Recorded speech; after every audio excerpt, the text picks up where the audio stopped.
रब का शुक्र अदा कर भाई, जिसने हमारी गाय बनाई।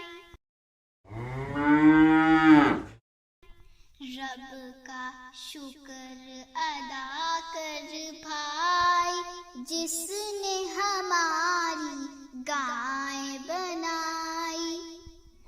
उस मालिक को क्यों ना पुकारे, जिसने पिलाई दूध की धारें।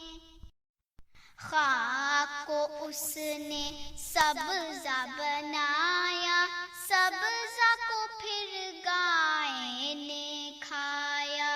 कल जो घास चरी थी बन में, दूध बनी अब गाय के थन।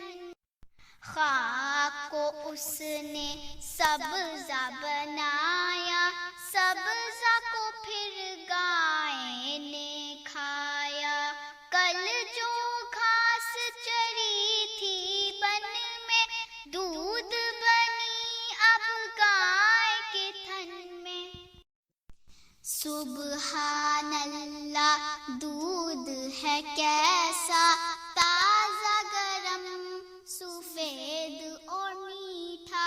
दूध में भीगी रोटी मेरी, उसके करम ने बख्शी सेरी। गाय को दी क्या अच्छी सूरत, खूबी की है गोया मूरत। दाना दुन का फूसी चोकर खा लेती है सब खुश होकर।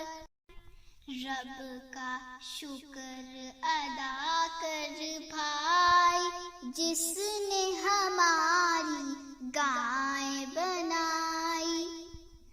उस मालिक को क्यों ना पुकारे, जिसने